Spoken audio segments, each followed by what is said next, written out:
Hello everyone. Previous video में हमने पढ़ा था कि डिफ्यूजन क्या होता है। डिफ्यूजन में हमने पढ़ा था movement of solute particle from a region of higher concentration to a region of lower concentration. अगर हम उसी को गैस के केसेस में पढ़ेंगे तो कल मैंने आपको पूरा प्रोसीजर कंसेंट्रेशन में बताया था, क्योंकि आप कंफ्यूज ना हो। अगर आप गैसेस की बात करते हो तो गैसेस हमेशा मूवमेंट करते हैं पार्शियल प्रेशर के फॉर्म में। पार्शियल प्रेशर मतलब from a region of higher partial pressure to a region of lower partial pressure. आज हम पढ़ेंगे अबाउट ऑस्मोसिस। कल हमने जो मूवमेंट की थी वो सोल्यूट पार्टिकल्स की थी। आज हम पढ़ेंगे सोलवेंट पार्टिकल की मूवमेंट। तो आपकी ऑस्मोसिस क्या होती है?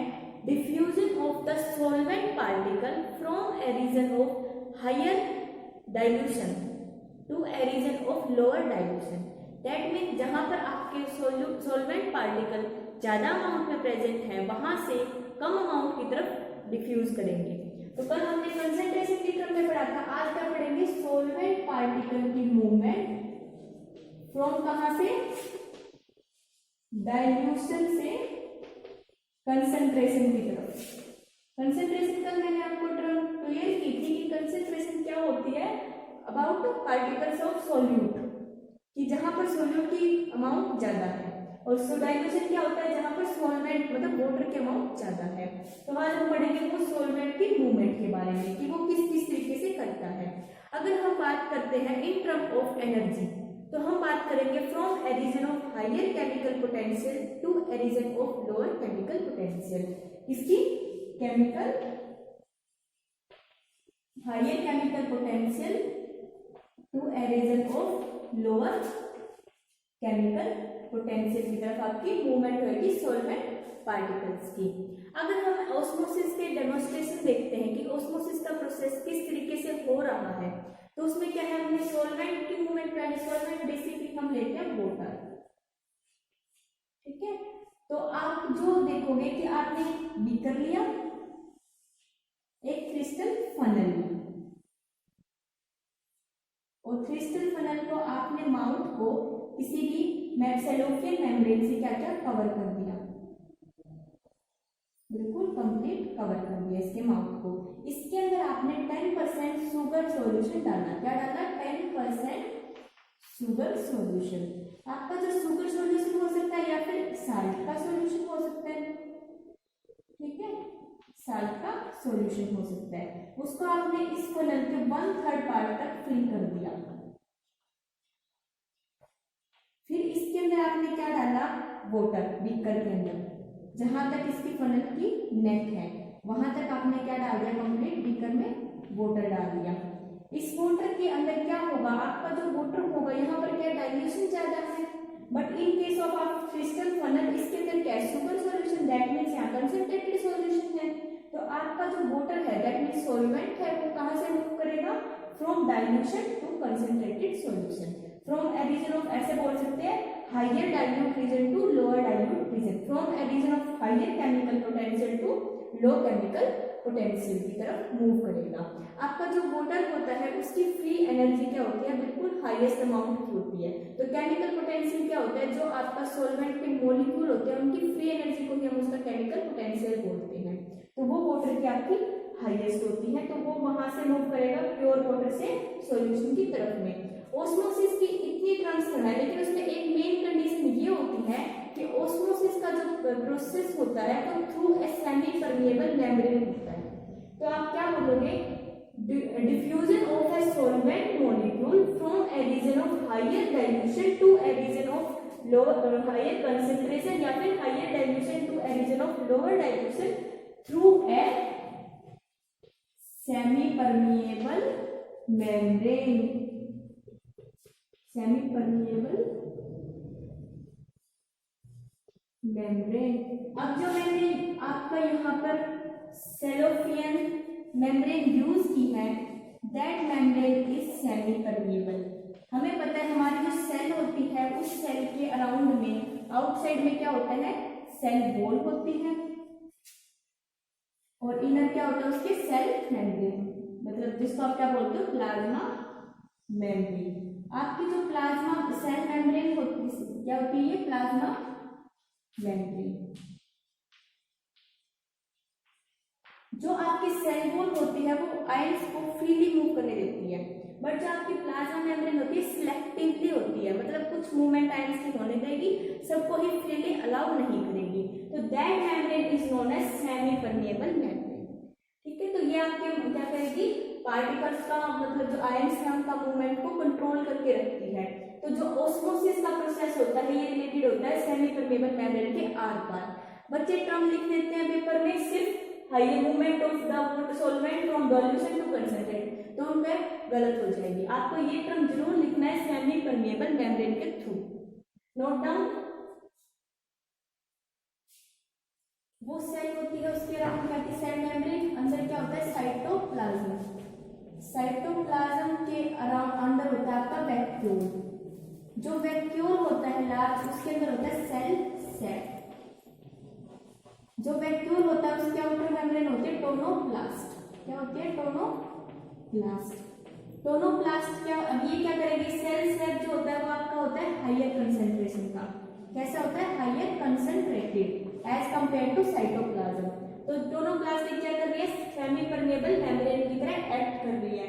तो जो आपकी वाटर की मूवमेंट होगी साइटोप्लाज्म के अंदर, जो वाटर प्रेजेंट है, सॉल्वेंट प्रेजेंट है, उसकी मूवमेंट कहां से होगी, solvent cytoplasm to cell sap के अंदर। अब आपके कुछ टर्म्स यूज की जाती हैं ऑस्मोसिस के अंदर, hypertonic solution, hypotonic solution and isotonic solution.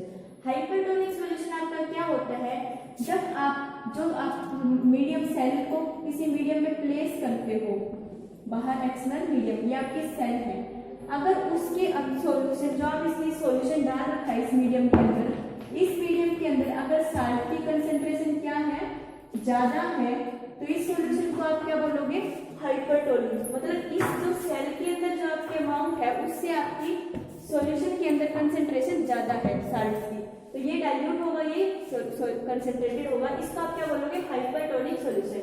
इस कंडीशन में आपका वाटर कहां से कहां मूव करेगा, आपका वाटर यहां से मूव करेगा from a region of dilution to a region of concentration. मतलब अगर ज्यादा कंसेंट्रेशन बाहर है और सेल में कम है तो वाटर कहां मूव करेगा, बाहर से अंदर की तरफ, अंदर से बाहर की तरफ आपका वाटर मूव करेगा, क्योंकि यहाँ पर क्या है, कंसेंट्रेशन ज्यादा है और यहाँ कंसेंट्रेशन कम है। दैट मीन्स वाटर यहाँ ज्यादा है और यहाँ पर क्या वाटर कम है, साल्ट ज्यादा है, तो आपका वाटर बाहर की तरफ मूव करेगा। इस कंडीशन में आपकी जो सेल होगी वो क्या करेगी, श्रिंक कर जाएगी, श्रिंक कर जाएगी। अब है हाइपोटोनिक सॉल्यूशन। हाइपोटोनिक का मतलब जिस मीडियम के अंदर आपने अपनी सेल को प्लेस किया है उस मीडियम के अंदर क्या होगा, आपके पास साल्ट की कंसेंट्रेशन यहाँ पर कम होगी। अगर साल्ट की कंसेंट्रेशन यहाँ कम है as compare to cell, cell में साल्ट की कंसेंट्रेशन ज्यादा है, इस कंडीशन के अंदर क्या होगा, आपका जो वाटर की मूवमेंट होगी वो कहाँ होगी, from a region of dilution to, अगर साल्ट यहाँ ज्यादा तो डाइल्यूशन यहाँ पर क्या है, ज्यादा है, तो यहाँ से आपका वाटर कहाँ मूव करेगा, सेल के अंदर। तो आपकी जो इस कंडीशन में जो सेल है वो क्या कर जाएगी, स्वेल कर जाएगी। अब आपका है आइसोटोनिक कंडीशन। आइसोटोनिक का मतलब क्या होता है, जो आपका सेल जिस मीडियम में आपने प्लेस किया है उस मीडियम के अंदर और जो सेल के अंदर साल्ट की कंसेंट्रेशन है वो इक्वल है। तो इस कंडीशन में ना तो बाहर से अंदर मूव करेगा वाटर, ना ही अंदर से बाहर, तो इस कंडीशन में जो आपकी सेल है वो नॉर्मल रहेगी, ना स्विंग करेगी ना ही स्वेल करेगी। अब है three terms, turgor pressure, ball pressure and osmotic pressure. Turgor pressure क्या होता है, जब आपका उस वाटर क्या है एंटर कर रहा है सेल के अंदर, तो क्या कर रहा है उस टाइम पे क्या है कि जब जैसे जैसे वाटर इसमें एंटर करेगा तो ऑस्मोटिक सॉल्यूशन की वजह से जो सेल का खुद का प्रोटोप्लाज्म है, प्रोटोप्लास्ट है, वो कुछ प्रेशर क्या है एक्सर्ट कर रहा होता है सेल के सरफेस के ऊपर, ऐसे, जिसकी वजह से सेल में क्या हो जाती है, टर्जिडिटी आ जाती है, सेल टर्जिड हो जाती है, सेल अपने मैक्सिमम लेवल तक अपने आप को इनोवेट कर लेती है। दैट प्रेशर इज, जो प्रेशर एक्सर्ट किया जाता है प्रोटोप्लास्ट के द्वारा उसको बोलते हैं टर्गर प्रेशर। नेक्स्ट है आपका बॉल प्रेशर। अब कुछ ना कुछ जैसे ये प्रोटोप्लास्ट इस बॉल के ऊपर क्या लगा रहा है, प्रेशर लगा रहा है, तो बैक में इक्वल एंड अपोजिट प्रेशर ये बॉल भी लगाएगी प्रोटोप्लास्ट के ऊपर। उस प्रेशर को, जो प्रेशर आपकी बॉल लगा रही है प्रोटोप्लास्ट के ऊपर, इस प्रेशर को आप बोलते हो बॉल प्रेशर। नेक्स्ट है आपका ऑस्मोटिक प्रेशर। ऑस्मोटिक प्रेशर क्या होता है, जब आपका बीकर के अंदर या सेल है, यहाँ पे प्लेस आपकी ये सेल है, ये नजर यहाँ पर क्या प्योर वाटर है, ये क्या है सेल की मेम्ब्रेन क्या है सेमी परमेबल मेम्ब्रेन। जब आपकी इस मेम्ब्रेन से ये वाटर एंटर करेगा तब ये जो सेल होती है ये इसको अपोज रोकने के लिए कुछ प्रेशर लगाती है, ऑस्मोसिस के प्रेशर को, ऑस्मोसिस के प्रोसेस को स्टॉप करने के लिए। That pressure is known as osmotic pressure. Actually में ये कोई प्रेशर नहीं होता, ये यहाँ पर जो आपके सोल्यूट प्रेजेंट होते हैं वो सोल्यूट मॉलिक्यूल एक्सर्ट करते हैं, तो ये क्या होता है सोल्यूट पोटेंशियल होता है। जो आपका ऑस्मोटिक प्रेशर या फिर सोल्यूट पोटेंशियल होता है वो आपका ऑस्मोमीटर के द्वारा मेजर किया जाता है, और किस यूनिट में पास्कल, पास्कल यूनिट में मेजर किया जाता है। अब आपकी इंपॉर्टेंस कहाँ है ऑस्मोसिस की। सेल जैसे रेगुलर जब एक्सचेंज करते हैं वाटर को अपने अपटेक करती है या फिर क्या करते हैं रिलीज करते हैं, स्वेल और सिंक का प्रोसेस होता है, वहां पर आपका ऑस्मोसिस प्रोसेस हो रहा होता है। जब रूट वाटर को अपटेक करती है तो ऑस्मोसिस के प्रोसेस के थ्रू रूट क्या करती है वाटर को स्वेल से अपटेक करती है। इस तरीके की मैंने इंपॉर्टेंस है आपकी ऑस्मोसिस की, नोट डाउन। सेकंड क्या है opening and closing of stomata या फिर फ्लावरिंग की ओपनिंग में। कैसे, जैसे कि सेल के अंदर आपका क्या होगा वाटर जाएगा तो सेल क्या होगी आपकी टर्जिड हो जाएगी, टर्जिडिटी होने की वजह से क्या स्टोमेटा ओपन हो जाएगा, वॉल्स क्या है आपस में स्ट्रेच कर जाएंगी। और थर्ड इंपॉर्टेंस इसकी क्या है, जैसे आपका माइटोकॉन्ड्रिया होता है सेल के अंदर, मतलब ऑर्गेनेलीज होते हैं, प्लास्टिड होता है, गोल्गी एपरेटस होता है। अगर वाटर की प्रोसेस ना हो रही होती, ऑस्मोसिस ना हो रही होती तो क्या करता वो सब ऑर्गेनेली आपकी क्या करती कोलैप्स कर जाती। तो कोलैप्स से बचने के लिए भी आपका क्या है ऑस्मोसिस का प्रोसेस उसमें हेल्प करता है। थर्ड आपका इसका आगे नेक्स्ट इंपॉर्टेंस इसकी क्या है कि जो आपके ड्रफ्ट रेजिस्टेंट प्लांट होते हैं वहां पर ऑस्मोसिस के प्रोसेस से क्या होता है वो प्लांट अपने आप को रेजिस्टेंट बना पाते हैं।